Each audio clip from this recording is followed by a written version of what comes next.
Okay, आज का lecture start करते हैं। जो आज का टॉपिक है वो है composition, characteristic and nutritional value of protein food.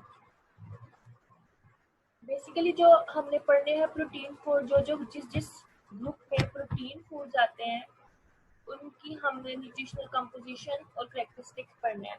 सबसे पहले अगर हम बात करते हैं मीट की, जो मीट है वो एडिबल पोर्शन है मैमल्स का, या आप उसे फ्लैश ऑफ मैमल्स भी कहते हैं। ठीक है, मीट जो है इसमें हमारे पास डिफरेंट तरह के मीट आपको पता है हमारे पास अवेलेबल है, जिसमें हमारे पास मटन है, बीफ है, पोल्ट्री है, फिश है और पोर्क वगैरह। इसके अलावा रैबिट का मीट भी खाया जाता है। इसके अलावा डिफरेंट जगह पे टर्की एक बर्ड है, उसका मीट भी खाया जाता है। ठीक है, उसके बाद जो मीट है उसकी अगर हम बात करें कि जो फ्लैश ऑफ एनिमल है या जो मीट है उसमें तीन मेन चीजें होती हैं। एक होता है मसल, एक होता है कनेक्टिव टिश्यू, होता है एडिपोज टिश्यू। जितना भी मीट का पोर्शन कंज्यूम किया जाता है उसमें ये तीन चीजें प्रेजेंट होती हैं। मसल, जिसे हम लीन मीट भी कहते हैं, कनेक्टिव टिश्यू और एडिपोज टिश्यू। जो लीन मीट है उसमें फैट कंटेंट जो है वो कम होता है। और जो यूएसडीए रेकमेंड करता है, यूएसडीए बेसिकली जो है मीट को स्टैम्प करता है और उसको ऑथराइज करता है कि वो कंज्यूम कर सकते हैं या नहीं कर सकते, उसको डिफरेंट बेस पे ग्रेडिंग करता है। और यूएसडीए जो है उससे ही जो मीट की कंपोजिशन है या मीट या प्रोटीन ग्रुप की कंपोजिशन जो है रखिए, जितनी कंजम्पशन जरूरी है डेली वो है 5.5 आउंस। ये डेली वैल्यू है, आरडीए आप कह सकते हैं। नेक्स्ट दो तरह के मीट होते हैं, रेड मीट होता है, व्हाइट मीट होता है। जो रेड मीट होता है ऑब्वियसली रेड इन कलर होता है, उसमें वेल होता है। जो काफ का मीट होता है उसे हम वेल कहते हैं, लैम, मटन, पोर्क।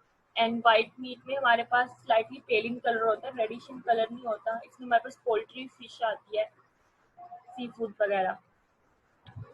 अब ये अगर हम बात करें फिजिकल कंपोजिशन की मीट की, तो आपको मैंने बताया है कि तीन तरह की जो मीट है उसमें चीजें प्रेजेंट होती हैं। एक होती है मसल लेयर होती है, एक उसके अंदर कनेक्टिव टिश्यू होता है और एडिपोज टिश्यू होता है। अगर हम बात करें मसल टिश्यू की, तो आपको उसका स्ट्रक्चर पता होना चाहिए क्योंकि आप फिजियोलॉजी में पढ़ चुके हैं। तीन तरह के मसल्स होते हैं, स्केलेटल, कार्डियक एंड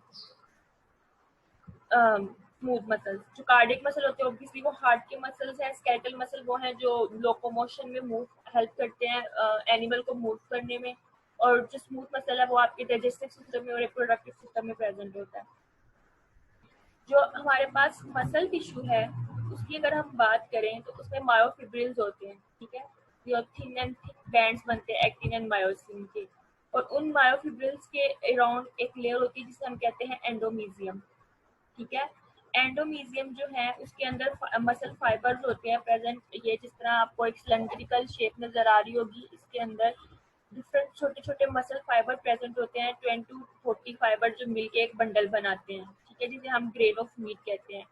जो प्राइमरी बंडल होता है, ठीक है, जो छोटे छोटे बंडल एंडोमीजियम के अंदर जो 20 to 40 फाइबर मिलके एक बंडल बनाते हैं, उस बंडल के अराउंड एक लेयर होती है, उसे हम कहते हैं पेरिमीजियम। ठीक है, और जो सेवरल प्राइमरी बंडल आपस में मिलके एक सेकेंडरी बंडल बनाते हैं जिसके अंदर ब्लड वेसल्स और नर्व्स प्रेजेंट होती हैं, उसके अराउंड जो लेयर होती है उसे हम कहते हैं एपिमीजियम। ठीक है, और दो स्केलेटल मसल के सेंटर में जो कनेक्टिव टिश्यू प्रेजेंट होता है, ब्लड वेसल्स प्रेजेंट होती है, नर्व्स प्रेजेंट होती हैं, फैट सेल्स प्रेजेंट होती हैं। और जो कनेक्टिव टिश्यू है आपको पता है कि वो प्रोटीन और म्यूकोपॉलीसेकेराइड से मिलकर बना है। ठीक है, बेसिकली जो कनेक्टिव टिश्यू है वो डिटर्मिन करता है टेंडरनेस मीट की। ठीक है, क्योंकि आपको पता है कि वो थोड़ा चूई सा पार्ट होता है मीट का, और जो various type of connective tissues को सराउंड करती है एंडोमीजियम, पेरिमीजियम और एपिमीजियम। ठीक है, और जो कनेक्टिव टिश्यू है वो एक्सटेंड करता है मसल फाइबर को, अगर वो टेंडन्स के साथ टू फॉर्म टेंडन्स, जो मसल को बोन्स के साथ अटैच करती है। और जो मसल को बोन से अटैच करती है उसे हम टेंडन्स कहते हैं, और जो बोन को बोन से अटैच करती है उसको लिगामेंट कहते हैं। Next one is adipose fatty part. जो है एडिपोज टिश्यूज का पार्ट जो फैट कंटेंट होता है, ठीक है, उसमें डिफरेंट कट्स ऑफ मीट पे डिपेंड कर रहा होता है फैट कंटेंट। जैसे अक्सर लोग कहते हैं कि अगर आप गर्दन का मीट खाते हैं तो उसमें जो है फैट कंटेंट कम होता है, लीन कंटेंट ज़्यादा होता है। ठीक है, तो जो हमारे पास एडिपोज टिश्यू है वो ज़्यादातर कहाँ अकोमुलेट होता है, वो ज़्यादातर जो हमारे ग्लैंडुलर पार्ट होता है मीट का, वहाँ पे ज़्यादा प्रेजेंट होता है फैट कंटेंट, जहाँ पे ग्लैंड्स प्रेजेंट होते हैं। ठीक है, किसी भी एनिमल में। अब फैट कंटेंट उन एनिमल्स में ज्यादा होता है जिनकी एज ज्यादा होती है। ठीक है, जो काफ होता है उसमें ट्राइग्लिसराइड की अमाउंट कम होती है, फैट कंटेंट कम होता है, लीन कंटेंट ज्यादा होता है, लेकिन उसमें कोलेस्ट्रॉल ज्यादा होता है। लेकिन जितना ज्यादा एजेड एनिमल होगा उसमें जो है फैट कंटेंट जो है वो ज्यादा होगा। एडिपोज टिश्यू जो है वो स्टोर होता है अराउंड हार्ट, किडनी और पेल्विक किनाल एरियाज के अराउंड। ठीक है, क्योंकि आपको ह्यूमंस में भी तो किडनी के ऊपर सारी फैट होती है, इसी तरह एनिमल्स में भी किडनी के ऊपर फैट होती है। Second one is subcutaneous fat. जो सबक्यूटेनियस फैट होती है कि विजिबल होती है, स्किन अगर जब हम रिमूव कर देते हैं तो उसके नीचे प्रेजेंट होती है सबक्यूटेनियस फैट, और उसको बेसिकली ज़्यादातर ट्रिम कर दिया जाता है, उसको कुकिंग में यूज नहीं किया जाता।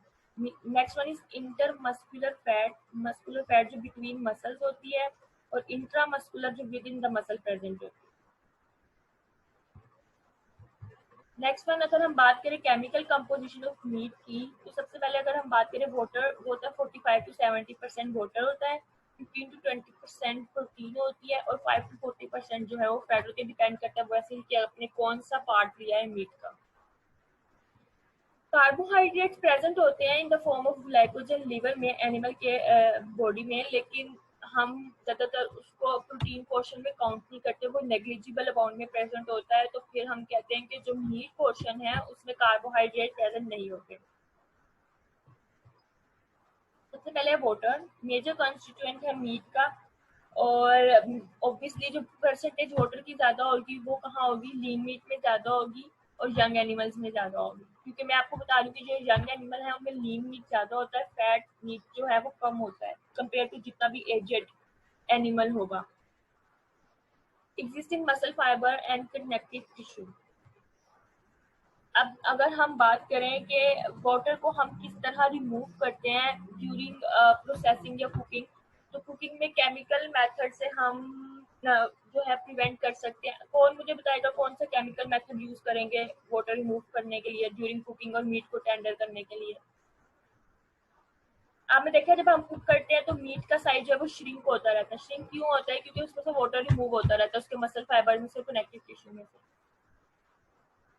केमिकल मेथड कौन सा होगा? कोई नहीं बता रहा।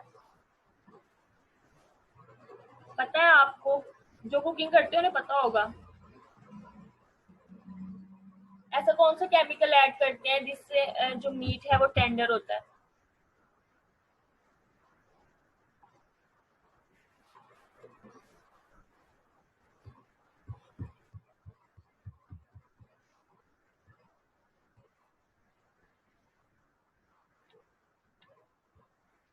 माइक ऑन करके बता दो। Vinegar, citric acid. हाँ जी, विनीगर। अक्सर लोग बारबेक्यू करने से पहले जारा ने और मदीना ने बताया विनीगर लगाते हैं, क्योंकि विनीगर में प्रेजेंट होता है एसिटिक एसिड। एसिटिक एसिड जो है वो उसमें से वाटर रिमूव करता है, मीट को टेंडर करता है। अच्छा, इंजाइम कौन सा?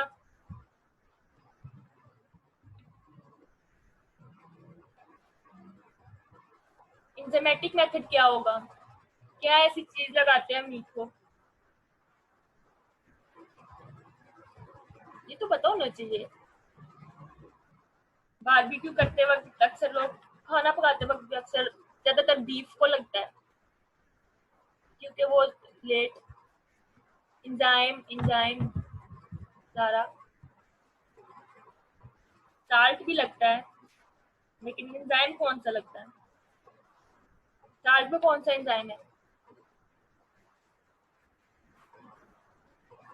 बाकी सो रहे हैं, नाम लेके जगाऊं?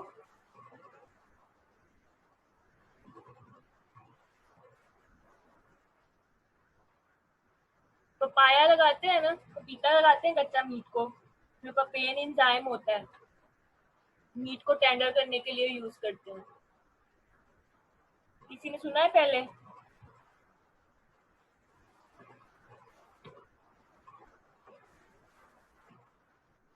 अच्छा, अक्सर लोग जो है कुकिंग में स्पेशली जो कच्चा जो रो होता है पपाया है, जिसे हम कच्चा पपीता कहते हैं, वो यूज करते हैं और उस मैरिनेशन में मीट की वो लगाते हैं, तो उसमें से पेपेन एंजाइम रिलीज होता है जो कि मीट को टेंडर करता है। ठीक है। Next one is mechanical tenderization. Mechanical way कौन सा होगा?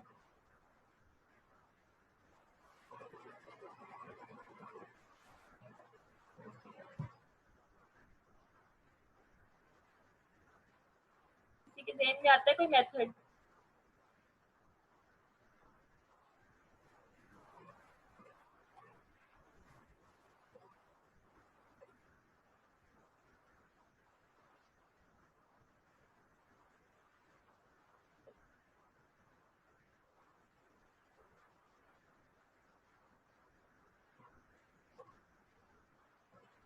अच्छा, मैकेनिकली ये होता है कि अक्सर आपने देखा है कि जो फैटी पार्ट होता है उसमें अक्सर कट्स लगाए जाते हैं मीट के अंदर। ठीक है, तो वो कट्स इसलिए लगाए जाते हैं, अक्सर लोग कहते हैं कि वो जो भी हम मैरिनेशन कर रहे हैं वो अच्छे से अंदर मिक्स होगी। इसमें एक तरीका ये भी होता है कि वो अंदर से मीट को टेंडर करने के लिए कट्स लगाए जाते हैं ताकि इजीली कुक हो सके, तो वो मैकेनिकल वे होता है टेंडराइजेशन का। इसके अलावा सॉल्ट लगा के टेंडर किया जाता है, और पीएच कम करके भी। पीएच कम जैसे कि पहले बताया, विनेगर लगाते हैं जब ऑब्वियसली जो मीट की पीएच है वो कम करते हैं, तो जब हम पीएच कम करते हैं तो वो जो है मीट टेंडर जल्दी होता है। ठीक है। नेक्स्ट, कुछ मीट ऐसे होते हैं जैसे क्योर्ड मीट होता है, हैम होता है, इसमें क्या किया जाता है, इसमें सॉल्ट और वाटर का जो सोल्यूशन होता है उसका इंजेक्ट किया जाता है।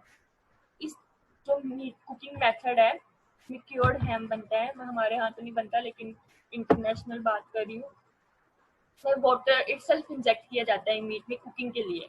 तो जब वो सॉल्ट और या शुगर सॉल्यूशन उसके अंदर इंजेक्ट करते हैं तो वो अंदर अपने ही टेम्परेचर में भी पकता है।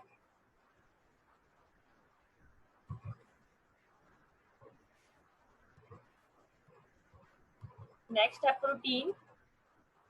प्रोटीन आपको मैंने बताया 15 से 20% प्रेजेंट होती है, और जो हमारे पास मटन है, मीट है, बीफ है, इनमें high biological value complete protein present होती है। कंप्लीट प्रोटीन से क्या मीनिंग ले सकते हैं हम?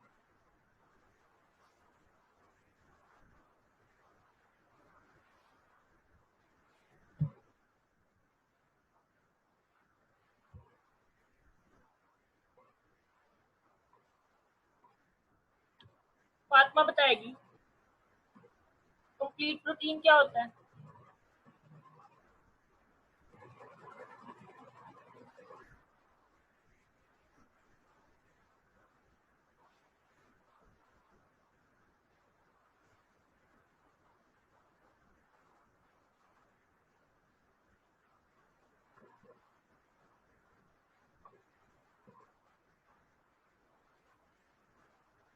फातिमा अमजद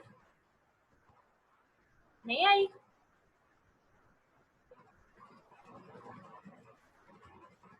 कंप्लीट प्रोटीन वो होती है जिसमें तमाम इसेंशियल अमाइनो एसिड प्रेजेंट होते हैं। ठीक है। तो जो मीट है वो, अगर हम मीट सोर्स ले रहे हैं प्रोटीन का, मटन या हम बीफ खा रहे हैं, तो वो हमें कंप्लीट सोर्स है प्रोटीन का।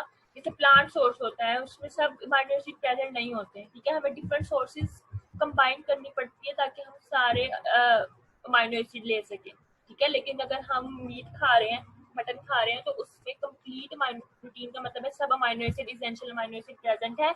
हमने अपनी डाइटरी सोर्स से जो हमारे बॉडी में इसेंशियल अमाइनो एसिड नहीं बन सकते, वो हम एक ही चीज खा के ले रहे हैं। ठीक है।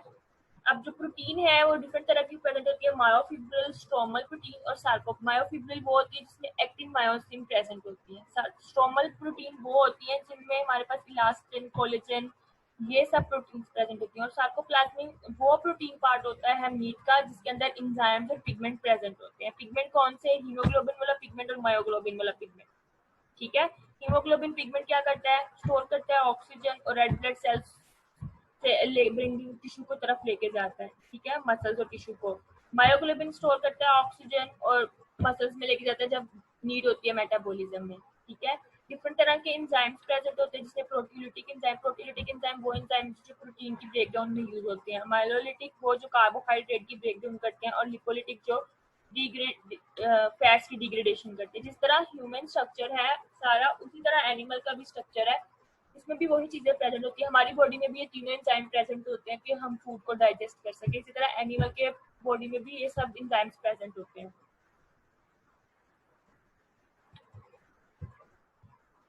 Next one is fat. Fat जो है वो मेजर कंपोनेंट होता है मीट का, लेकिन ऑब्वियसली वो दोबारा अगेन वही बात है कि जो वेल पार्ट है, उस वेल मीट है उसमें कम होती है फैट, ठीक है। Subcutaneous fat generally are more unsaturated, saturation vary करती है। जो सबक्यूटेनियस मैंने आपको बताया जो कि लेयर के नीचे विजिबल होती है, जब आप स्किन लेयर हटाते हैं तो नीचे जो फैट प्रेजेंट होती है वो सबक्यूटेनियस फैट होती है, ठीक है। और वो अनसैचुरेटेड होती है और ग्लैंडुलर ऑर्गन मतलब ग्लैंड्स के अराउंड प्रेजेंट होती है।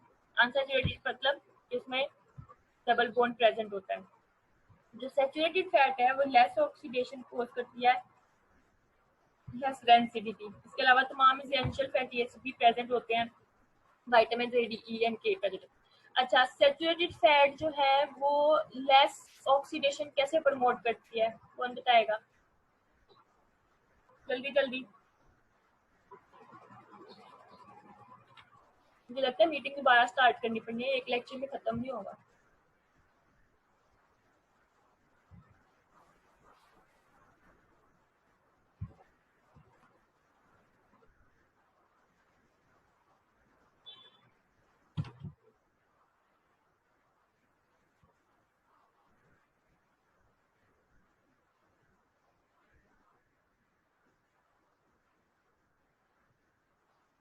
इतनी आसान बात नहीं पता, सैचुरेटेड फैट कैसे लेस ऑक्सीडेशन प्रमोट करेगी।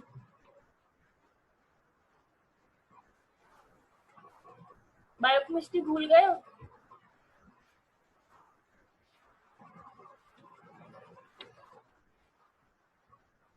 सैचुरेटेड फैट जिसमें डबल बॉन्ड नहीं होता, कॉम्पैक्ट स्ट्रक्चर होता है, ऑक्सीडेशन के ऑक्सीजन को रिएक्ट करने के लिए स्पेस कम मिलेगी। अनसैचुरेटेड फैट इसमें तो डबल बॉन्ड जो है वो ब्रेक करना इजी होता है, इजीली ऑक्सीडाइज्ड हो जाता है। सैचुरेटेड फैट में स्पेस अवेलेबल नहीं है सैचुरेटेड फैट के स्ट्रक्चर में कि वहां पे आपके ऑक्सीजन रिएक्ट कर सके और ऑक्सीडेशन कॉज कर सके और एसिडिटी कॉज कर सके। इसके अलावा एसेंशियल फैटी एसिड है जो कि फिर आपको पता है कि जो प्लाज्मा मेम्ब्रेन है उसमें फॉस्फोलिपिड्स प्रेजेंट होते हैं, तो जितने भी एसेंशियल फैटी एसिड हैं वो फिर उसकी सिंथेसिस में हेल्पफुल होते हैं phospholipids. Next one is vitamin and mineral. B complex vitamin present होते हैं, आपने विटामिन में पढ़ा होगा जो B12 है, B6 है, इन सब की जो सोर्सेज थी वो मीट सोर्सेज थी, ठीक है। तो ये एज अ को फैक्टर डिफरेंट केमिकल रिएक्शंस में हमारी बॉडी में यूज होते हैं। इसके अलावा fat storage, fat soluble vitamin liver में स्टोर होते हैं A, D एंड E के, क्योंकि फैट जरूरी होती है इनकी डाइजेशन और अब्जॉर्प्शन के लिए। जो मिनरल आयन प्रेजेंट होते हैं वो है आयरन। आयरन कहाँ प्रेजेंट होगा, हीमोग्लोबिन में और मायोग्लोबिन में। इसके अलावा जिंक, फॉस्फोरस भी प्रेजेंट होते हैं मीट में। कार्बोहाइड्रेट्स जो है मैंने आपको बताया कि ग्लाइकोजन की फॉर्म में स्टोर होते हैं लीवर में, लेकिन वो नेग्लिजिबल अमाउंट में जो है वो कंट्रीब्यूट करते हैं सोर्स, तो उसको हम काउंट नहीं करते प्रोटीन के लिए। अच्छा, चेंजेस इन मीट मसल, या आप कह सकते हैं कि चेंजेस उन चीज की जैसे जो मीट में टेंडरनेस कोज करते हैं, या जो मसल कॉन्ट्रैक्शन का सारा प्रोसीजर आपको पता होना चाहिए कि मसल कॉन्ट्रैक्ट कैसे करता है। जैसे ह्यूमन में करता है वैसे ही एनिमल में करता है, ठीक है। तो अगर जब एनिमल की डेथ हो जाती है या उसको स्लोटर कर लिया जाता है तो उसके बाद क्या चेंजेस आती हैं। मीट जो है, लिविंग एनिमल का जो मीट है वो सॉफ्ट होता है, ठीक है। लेकिन आफ्टर स्लोटर 6 to 24 आवर्स में जो है वो स्टिफ हो जाता है और हार्ड हो जाता है, ठीक है। वो क्यों होता है, जैसे ह्यूमन बॉडी है, डेथ होती है जब किसी इंसान की, तो जो उसकी बॉडी है अकड़ जाती है, उसे हम क्या कहते हैं, उस प्रोसेस को क्या कहते हैं, ये तो पता होना चाहिए अब।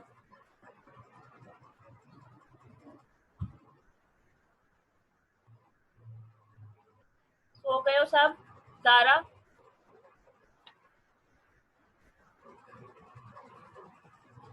जी, रिगर मोर्टिस कहते हैं। एनिमल में भी वही होता है कि जब उसको स्लॉटर कर दिया जाता है तो आफ्टर 6 to 24 आवर्स जो है वो बॉडी स्टिफ कर जाती है एनिमल की, जो उसका मीट है वो हार्ड हो जाता है। उस क्योंकि उसकी जिस तरह ह्यूमन बॉडी में जब कैल्शियम आयंस जो हैं वो नहीं आते और जो दोबारा से मसल रिलैक्स नहीं हो पाते, एटीपी की फॉर्मेशन जो है वो नहीं हो पाती, तो उस वजह से जो बॉडी जो है वो रिगर मोर्टिस में चली जाती है। ठीक है, जिसे हम स्टिफनेस ऑफ डेथ भी कहते हैं। मायोफिब्रिल प्रोटीन जो है एक्टिन मायोसिन, उनकी एक्सटेंसिबिलिटी लॉस हो जाती है, एनर्जी रिजर्व जब नॉन एग्जिस्ट करता है और ऑक्सीजन अवेलेबल नहीं होती सेल्स को, तो जो बॉडी है या आप एनिमल के केस में कह सकते हैं जो मीट है वो स्टिफ हो जाता है। ठीक है, अगर हम मीट को इस स्टेज पे कुक करेंगे तो वो बहुत ज़्यादा टफ होगा और वो कभी भी सॉफ्ट नहीं होगा।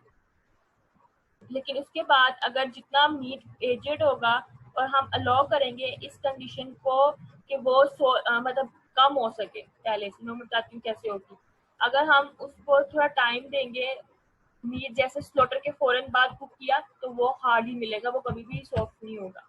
अगर हम उस मीट को टाइम देंगे थोड़ा, तो वक्त के साथ जैसे आप कहते हैं जिसे एजेड मीट कहते हैं, ठीक है, तो वो फिर आहिस्ता आहिस्ता सॉफ्ट और प्लायबल होना शुरू हो जाएगा और फिर उसको अगर कुक किया जाएगा तो फिर हम उसको कर सकते हैं।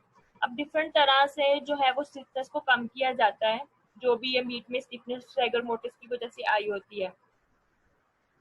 ये स्टिफनेस में एक तो जब आपने देखा है कि जब स्लॉटर करते हैं तो मीट को जो है वो क्या करते हैं, मसल्स जो हमारे रिगर मोर्टिस की वजह से स्टिफ हुए होते हैं, क्यों होते हैं? क्योंकि एरोबिक रेस्पिरेशन जो होती है ना वो सीज हो जाती है और ब्लड जो है स्टॉप हो जाता है। ठीक है, अब फोर टाइम जो है एरोबिक रेस्पिरेशन जिसे हम एरोबिक ग्लाइकोलिसिस है वो स्टॉप होती है, लेकिन ग्लाइकोलिसिस फिर भी हो रही होती है, एनरोबिक ग्लाइकोलिसिस हो रही होती है। ठीक है, क्योंकि ऑक्सीजन तो अवेलेबल नहीं रहती, लेकिन जो ऑलरेडी एनारोबिक कंडीशन स्टार्ट हो जाती है, जो ग्लाइकोलिसिस है वो लैक्टिक एसिड बनाना शुरू कर देता है। ठीक है, और एटीपी फॉर्मेशन कम होना शुरू हो जाती है। लैक्टिक एसिड के बनने की वजह से जो पीएच है वो ड्रॉप होना शुरू हो जाती है। ठीक है, मैंने आपको पहले से बताया कि जो पीएच है वो हेल्प करती है मीट को टेंडर करने में। तो इस प्रोसीजर में वो यही करते हैं कि जब एक नेचुरल प्रोसेस ये हो गया कि जब मीट सख्त हो गया, टफ हो गया, तो जब उसको पड़ा रहने देते हैं मीट को थोड़ी देर, तो जो एनरोबिक ग्लाइकोलिसिस के स्टार्ट होने की वजह से जो मीट में है लैक्टिक एसिड प्रोड्यूस होना शुरू हो जाता है। उस लैक्टिक एसिड की प्रोडक्शन की वजह से जो पीएच है वो ड्रॉप होना शुरू हो जाती है। जब पीएच 5.5 पे पहुंचती है तो जो इस पीएच के ऊपर जो है ना वो एनरोबिक ग्लाइकोलिसिस भी स्टॉप हो जाती है। ठीक है, और ये जो पीएच है ये हेल्प करती है मीट को टेंडर करने में। ठीक है, इसके अलावा आपने अक्सर देखा है कि जो मीट है उसको स्लॉटर के बाद जो है वो हैंग कर दिया जाता है। ठीक है, वो हैंग इसलिए करते हैं ताकि जो मसल्स हैं वो स्ट्रेच करें और जो शॉर्टनिंग है वो कम से कम हो। ठीक है, इसके अलावा जो मीट है उसको स्टोर किया जाता है 15 to 20 डिग्री सेल्सियस से। ठीक है, ये ऑप्टिमम टेम्परेचर है और ये क्या करता है, ये इंक्रीज करता है शॉर्टनिंग अकर। और अगर इतना टेम्परेचर रखेंगे, इससे ज़्यादा टेम्परेचर होगा तो मसल्स की शॉर्टनिंग स्टार्ट हो जाएगी। ठीक है, अगर 15 to 20 जो है वो ऑप्टिमम टेम्परेचर है, इस टेम्परेचर पे क्या होगा कि जो मसल्स है उनकी शॉर्टनिंग नहीं होगी, वो स्ट्रेच्ड रहेंगे। ये दोनों प्रोसेस में एक ही चीज़ है, हैंग करने में भी मसल्स की स्ट्रेचनेस कॉज होती है और टेम्परेचर अगर हम 15 to 20 डिग्री सेल्सियस रखें उसमें भी जो मसल्स हैं उनकी स्ट्रेचनेस जो है वो इंक्रीज करती है और शॉर्टनिंग जो है वो कम होती है। ठीक है, अब पीएच का भी मैंने आपको बता दिया है कि जो पीएच है वो 5.5 होगी, तो जो लैक्टिक एसिड की फॉर्मेशन की वजह से होती है। ठीक है, और इस पीएच के ऊपर क्या होता है, जो एंजाइम्स हैं वो सारे डेड कर जाते हैं। ठीक है, इसलिए जो ग्लाइकोलिसिस है वो भी स्टॉप हो जाती है। एरोबिक ग्लाइकोलिसिस तो डेथ के फौरन बाद स्टॉप हो जाती है, लेकिन एनारोबिक ग्लाइकोलिसिस रहती है अनटिल और अनलेस जब पीएच जो है 5.5 ना हो जाए। जब पीएच 5.5 हो जाती है तो क्या होता है कि जो जितने हमारी बॉडी में एंजाइम वर्क कर रहे हैं ग्लाइकोलिसिस के लिए वो डीनेचर हो जाते हैं। उनके डीनेचर होने की वजह से जो एनारोबिक ग्लाइकोलिसिस है वो भी स्टॉप हो जाती है। नेक्स्ट, एजिंग और conditioning of meat. Natural ageing जो है वो होल्डिंग मीट को सेवरल डेज तक रख सकते हैं रिगर मोर्टिस के बियॉन्ड। ठीक है, अनकंट्रोल्ड अगर स्टोरेज टेम्परेचर होगा, अनकंट्रोल्ड टेम्परेचर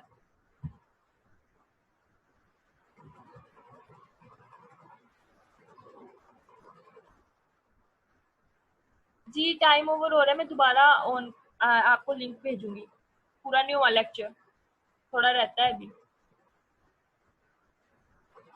अच्छा, जितनी ज्यादा एजिंग और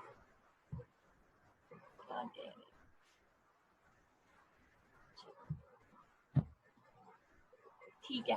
अब अगर हम मीट को अनकंट्रोल कंडीशंस देंगे, ठीक है, जिसमें टेम्परेचर कंट्रोल नहीं है, हम उसे ह्यूमिडिटी दे रहे हैं, हम उसे लाइट दे रहे हैं, तो जो अगर सेवरल डेज के लिए मीट जो है वो पड़ा रहेगा, ऑब्वियसली उसके ऊपर जो है नेगेटिव इफेक्ट्स आएंगे। लेकिन अगर हमारा जो ऑप्टिमम टेम्परेचर है जो 15 to 20 डिग्री सेल्सियस है, और ऑप्टिमम ह्यूमिडिटी दे रहे हैं, और उसको हम हमने कुछ देर के लिए पड़ा रहने दिया, कुछ दिनों के लिए, तो एक तो मीट टेंडर हो जाएगा, ठीक है, उस वजह से, जो भी टेम्परेचर और उसकी वजह से है। और जो एजिंग है वो क्या करती है, टेंडर करती है, प्रोटीन जो एक्टोमायोसिन है उनको ब्रेक डाउन करती है, ठीक है। और तीसरा जो मैंने आपको पीएच वाला क्वेश्चन बताया, उसकी वजह से जो है वो वक्त के साथ साथ जो है वो डेवलप होती रहती है, और वो अप्रोक्सीमेटली जो है 1 to 4 वीक में, अगर हमने उसे कोल्ड टेम्परेचर पे रहने दिया 2 डिग्री सेल्सियस पे, तो मीट जो है हैंगिंग पोजिशन में, तो मीट टेंडर होगा। अदरवाइज 2 to 4 वीक्स लगते हैं उस मीट को फ्लेवर और टेंडरनेस डेवलप करने में।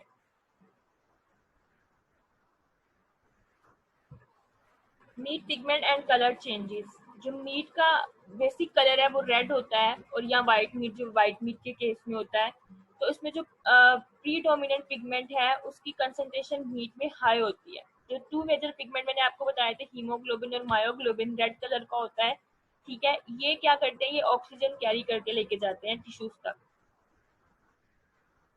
जो मायोग्लोबिन है वो प्राइमरी पिगमेंट है जो मीट को कंट्रीब्यूट करता है, पर्पलिश रेड कलर का होता है, ठीक है।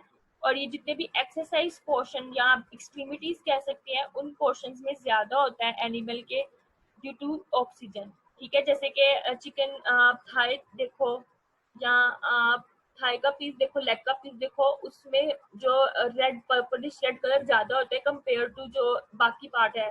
फॉर एग्जाम्पल अगर हम पोल्ट्री की बात करें, चिकन की, वो व्हाइट मीट होता है, लेकिन उसमें रेड पिगमेंट जो होता है वो थाई और जो लेग वाला पोर्शन है उससे ज्यादा होता है कंपेयर टू ब्रेस्ट पार्ट में, जिसमें ज्यादा व्हाइट पोर्शन होता है, ठीक है।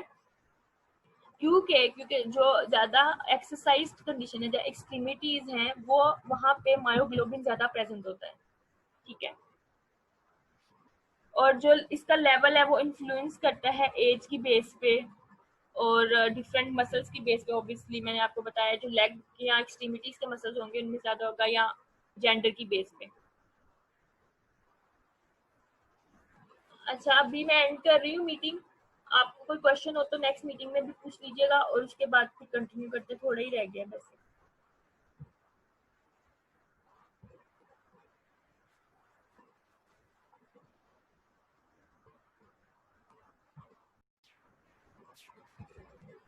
अब जितनी भी मीट की हैंडलिंग है उसको डिफरेंट प्रोसेस है, और जो डिफरेंट जो है प्रेजेंट है बॉडीज ऐसी जो मीट को इंस्पेक्ट करती हैं, और उसको जो है वो सेफ या हेल्दी या कंज्यूमेबल जो है वो डिक्लेयर करती हैं।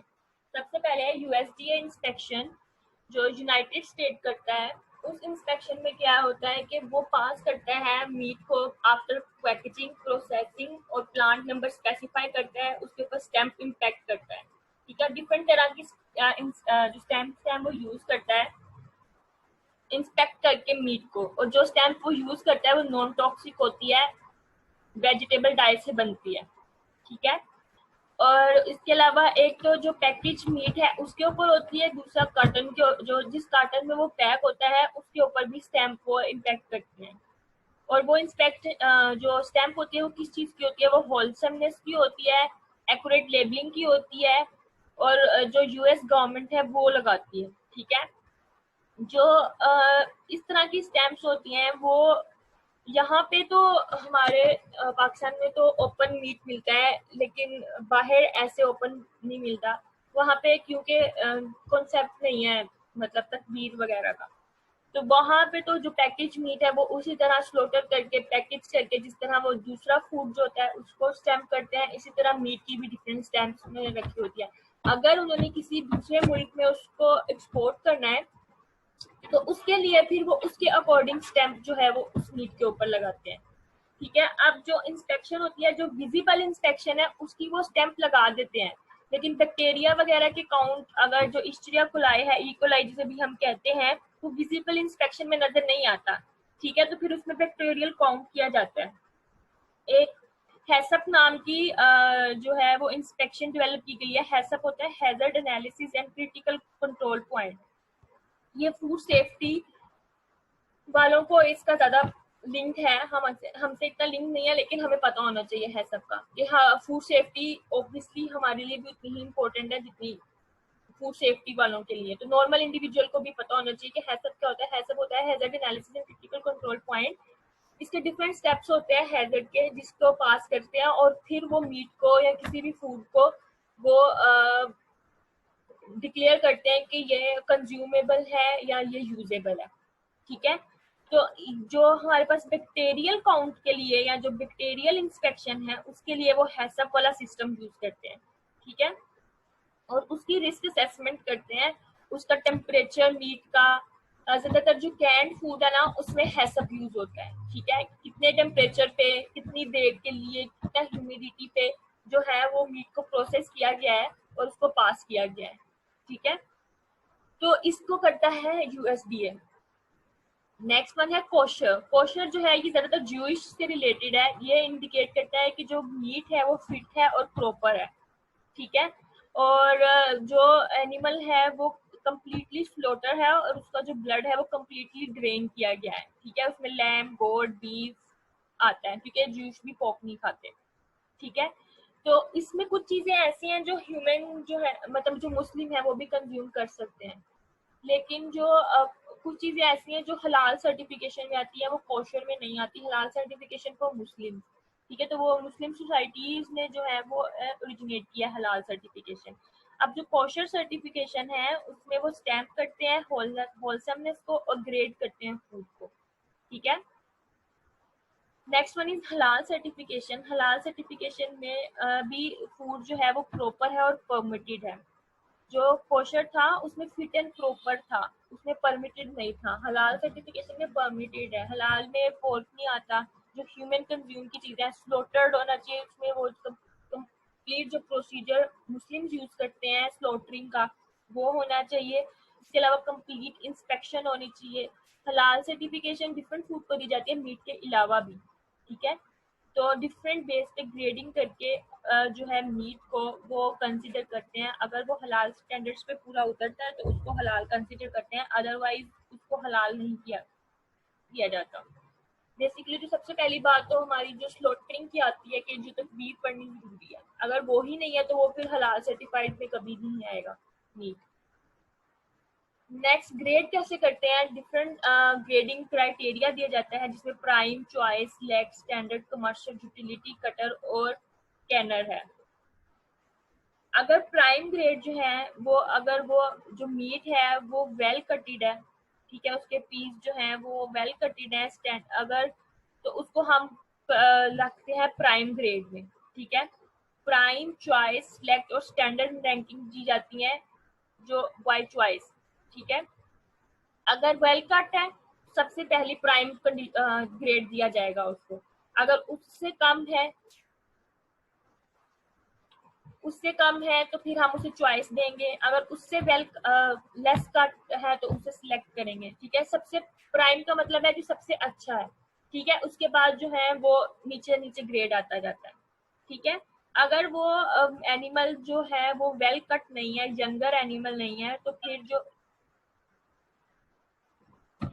कौन है, शिफा है। जी हाँ, मैंने अभी ज्वाइन की है। अटेंडेंस हो चुकी है, लेक्चर हो चुका है, थोड़ा सा रह गया है।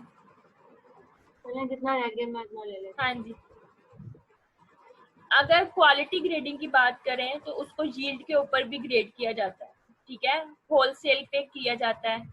अगर हाईएस्ट परसेंटेज है लीन की या बोनलेस मीट है तो उसको अलग से ग्रेड किया जाता है, उसको ग्रेड 1 किया जाता है। अगर जो यील्ड है वो लेस है और उसकी जो बोनलेस नहीं है या मीट के साथ बोन्स हैं तो उसको लो ग्रेड किया जाता है, उसको हम 5 स्केल देते हैं। ठीक है, तो इस तरह यील्ड के ऊपर भी स्केलिंग की जाती है और उसके अलावा जो है उसके जिस तरह मीट का कट किया गया है उसके ऊपर भी उसको ग्रेड किया जाता है। नेक्स्ट वन है जो हार्मोन एंड एंटीबायोटिक्स। जो हार्मोन और एंटीबायोटिक्स है इसको जो डील करती है वो है एफडीए। जो स्टैम्प तो हम कर रहे थे ग्रेडिंग के लिए उनको यूएसडीए या कोशर या हलाल सर्टिफिकेशन की जाती है, लेकिन जो हार्मोन और एंटीबायोटिक्स की जो मेन आती है उसमें ज्यादातर जो मॉनिटर करती है वो है एफडीए। एफडीए करता है फूड एंड ड्रग एडमिनिस्ट्रेशन। ये क्या करती है, ये वो हार्मोन जो हम एनिमल फीड में यूज करते हैं ग्रोथ को प्रमोट करने के लिए, एडिपोज टिश्यूज को कम करने के लिए, लीन मीट बढ़ाने के लिए, तो उन चीजों को स्लोटर के वक्त जो है वो अप्रूव करती है एफडीए। अगर तो वो हार्मफुल नहीं है ह्यूमन कंजम्पशन के लिए तो एफडीए उन्हें अप्रूव करेगा, अगर वो हार्मफुल है तो एफडीए उन्हें अप्रूव नहीं करेगा, क्योंकि जितने भी हार्मोन या एंटीबायोटिक्स मीट में इंजेक्ट किए जाते हैं वो ह्यूमन की डायरेक्टली ह्यूमन ना ले रहा हो, लेकिन वो इनडायरेक्टली एंटीबायोटिक्स जो है वो ह्यूमन बॉडी में आती है और रेजिस्टेंस कोज करती है। ठीक है, तो फिर इन सब चीजों को जो है वो एफडीए जो है वो कंट्रोल करता है। अब जिसका किसी का कोई क्वेश्चन है तो वो मुझे पूछ सकता है। मैं टेस्ट का आपको बता दूं कि आपका टेस्ट है 11:30 पे, हाफ एन आवर का टेस्ट है, शॉर्ट क्वेश्चन है, मैंने एमसीक्यू नहीं दिए क्योंकि सेल आपको आता है तो वो मैंने शॉर्ट क्वेश्चन ऐसे बनाया और वो सब कुछ उसमें कवर हो जाएगा, तो वो आपने हाफ एन आवर में करना है। चीटिंग नहीं करनी, जिन्होंने पिछली दफा चीटिंग की थी वो इस चीज से ग्रेस करें कि मुझे पता नहीं चलेगा, लेकिन मुझे पता चल गया है कि किस किस ने चीटिंग की है। अब किसी का कोई क्वेश्चन है तो वो मुझे पूछे।